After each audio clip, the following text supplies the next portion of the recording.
Улсын хурлын дарга эрхэм гишүүдээ хүнс хөдөө аж ахуй хөнгөн үйлдвэрийн салбар 2024 оны байдлаар Монгол улсын дотоодын нийт бүтээгдэхүүний 31%, экспортын орлогын 5%-ийг бүрдүүлж нийт ажиллах хүчний 45% тус салбарт ажиллаж орон нутгийн эдийн засагт 85 орчим хувийг эзэлж байгаа томоохон салбар хэдий ч хөдөө аж ахуйн салбар тэр дундаа мад аж ахуйн салбарт ажиллаж буй ажиллах хүчний 50 орчим хувь нь амжиргааны баталгаажих түвшингээс доогуур буюу ядуурлын түвшинд хамрагдаж үлдсэн хэсэг нь ядуурлын түвшингийн дээгтнэр орлоготой аж төрж байгааг үндэсний статистикийн хорооны ядуурлын түвшинд танилцуулсныг эхэнд нь иш татъя.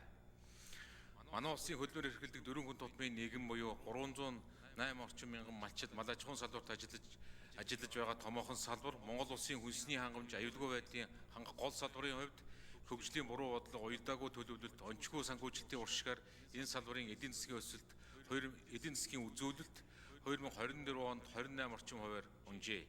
Гэвч арьяа салбарын яам, малын тоо, хөлөө авсан төл, тариалсан болоод хурааж авсан сургацын тоон хэмжээний статистик тайлна төрийн гих нэрээр өргүүдүүлж үнцийг алдуулж сонгуулийн 70 тогтолцоо өсгөх зорилттой үндэсний тодтолтой гоё нэртэй хөтлөөр аян арга хэмжээний өртөг өндөртэй зохион байгуулалтаас хэтэрхгүй ажиллаж байна.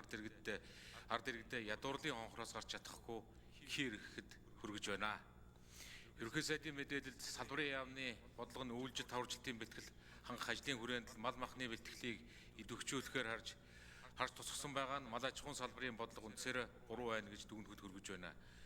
Эрх баригчид 1960-аас 80-ад оны үеийн социалист нийгмийн үеийн нэгдлийн үед үүсгэсэн мал бэлтгэлийн тогтолцоог одоо ч ашиглаж нийслэлийнхэнд хэн гих мах нийлүүлж оноо алдахгүй. Гэхдээ малчин иргэдийнхээ хөгжих боломжийг хаасан улс төрчдийн популист амлалтын золиосоор энэ салбарт өрсөлдөөнийг хааж бүтээгдэхүүн салбарын хөгжлийг боомлж улмаар бодитоор хөгжиж экспорт хийж олон зуун мянган малчдын орлого нэмэгдэж дагаад боловсруулах үйлдвэрлэлд харьцангуй давуу талыг царцаасан байдалтай байна.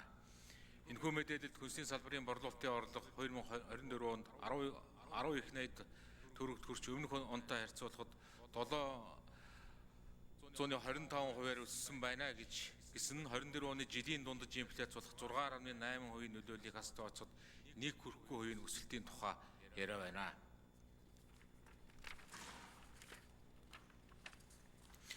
Манай улсын хөдөө аж ахуйн салбар төрийн бодлого уналтанд орсон. Ерөнхий сайдын энэхүү мэдээллийн тоо баримтуудаас харахад бүхэл бүтэн улсын хөдөө аж ахуйн салбарын үйл ажиллагаа нэг жирийн компани тайлан тооцоо борлуулалтын дүнгийн хэмжээнд очлоо дорджээ. Төрийн бодлого тогтворгүй онцгүй явагдаж олон 10 жилийн турш төсвийн хөрөнгө зарцуулан байж урд босгосноо гайлын татвар тэглэх хуулиар ганцхан жилийн дотор унгаж буй гашуу алдаач одоо бидэнд бас явагдсан.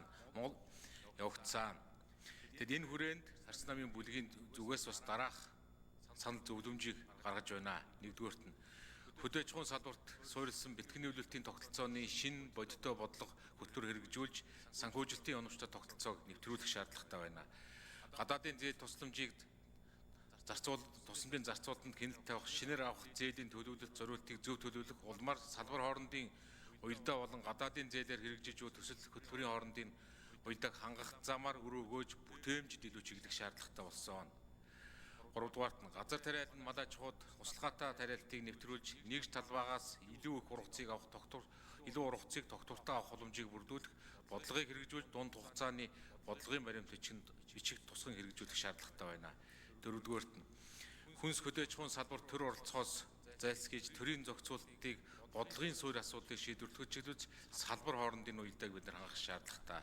5-дугаарт нь татаас хүүгийн дэмжлэгийг зогсоож хүнс хөдөө аж ахуй хөнгөн үйлдвэрийн салбарыг зах зээлийн жамаар цэвэр өрсөлдөөнөөр нь хөгжүүлэх эрх зүйн орчин талд бид нар бодиттой алхмуудыг бас хийх шаардлагатай.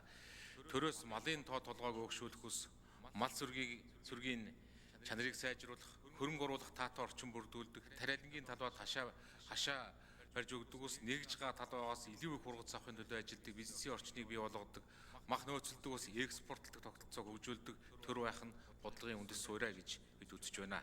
Анхаарал тавьсанд баярлалаа. За улсыг хурлдах хүн амын төлөө